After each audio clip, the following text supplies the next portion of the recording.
Whenever you have a highly sought-after coordinator on your team that's looking to become a head coach somewhere else, it can always be a little bit of a sensitive thing. Obviously, the team wants to keep you. Other teams want you, want to pay you more, want to give you a head coaching job. Where does that land? Where does loyalty lie in between all of that? We saw a lot of Detroit Lions fans furious that Ben Johnson took the Chicago Bears head coaching job. Now, again, they're really not used to coordinators leaving because the Lions have sucked basically for decades and decades, so usually no one wants their coordinators.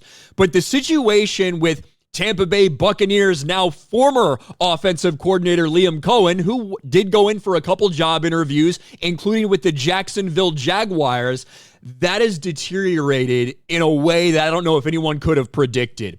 It looks like Liam Cohen, will be the next head coach for the Jacksonville Jaguars, and this comes after he did some interviews and then verbally agreed with the Tampa Bay Buccaneers to come back to be the offensive coordinator, to be the highest paid coordinator in the league before he ghosted them, took a second interview with the Jaguars without telling the Buccaneers, and it looks like he's now going to have that job. And the way it's all played out has a lot of Bucs fans in the organization pretty furious right now. NFL rumors, Bucs irate over Liam Cohen's actions prior to taking the Jaguars head coaching job. And, Adam Schefter appeared on Pat McAfee's show to talk about some of this, but I want to go through a little bit of this timeline. Liam Cohen, after, 1 year of play calling, and obviously Baker Mayfield, the Bucs offense, had a really solid year. A lot of people were interested in him potentially becoming a head coach, so take some interviews, yada, yada, yada. It appeared that Cohen was going to return for a second season with the Bucs as offensive coordinator in 2025. He withdrew from consideration for the Jaguars job on Wednesday and was going to sign a new deal with Tampa Bay. Per Greg Allman of Fox Sports, Cohen's extension with the Bucs was going to make him one of the highest paid offensive coordinators in the NFL with an annual salary close to $4.5 million. A few hours after Liam Cohen withdrew from the Jags job, they fired their GM, Trent Baalke, which I don't know why they held on to him for so long. He was keeping a lot of coaches away from wanting to be part of that team, but they fired him. And they came back and said, hey, you come in for another interview, you can have your GM, you can have whatever you want, we'll pay you a fuck ton of money, we'll pay you Ben Johnson money, is what's been reported. And then what happened in the aftermath is Liam Cohen, after verbally agreeing to this deal with the Buccaneers, secretly took another meeting with the Jaguars. Now, this deal that Liam Cohen had to make him the highest paid offensive coordinator in the league to come back and play and coach for the Buccaneers, that was contingent on him not going back to try to do more interviews with the Jaguars because they wanted to keep him there. They didn't want him to leave. Well, secretly, he went and met with them. And here's a little bit of this timeline because this is kind of wild. Liam Cohen secretly met with Jacksonville Jaguars on Thursday, so after they fired their GM, reportedly around 5:50 p.m.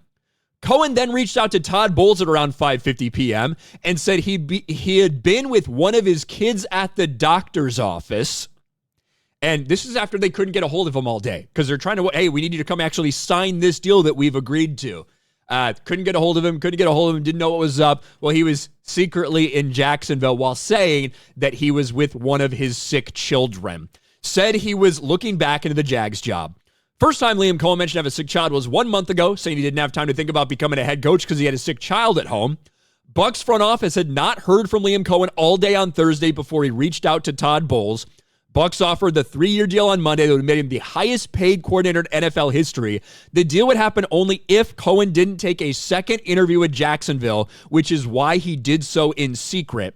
Regardless of whether or not he's the next coach in Jacksonville, he's done with the Bucs. And it does look like he is the next head coach in Jacksonville. I don't know if we've officially seen that announcement yet, but this is a fucking mess. Now, look, we've seen before people take jobs and then even do introductory press conferences. The next day they're gone. They change their mind, make another decision. We've seen some of those things happen. It does happen every once in a while. But this one, to, agree to this deal, agree to all this they want to pay you, agree to not talk to the Jags anymore, that you're going to come back and be with the Bucs so they can feel secure in their future. And instead you delay signing that and instead secretly meet with this team in order to take that job.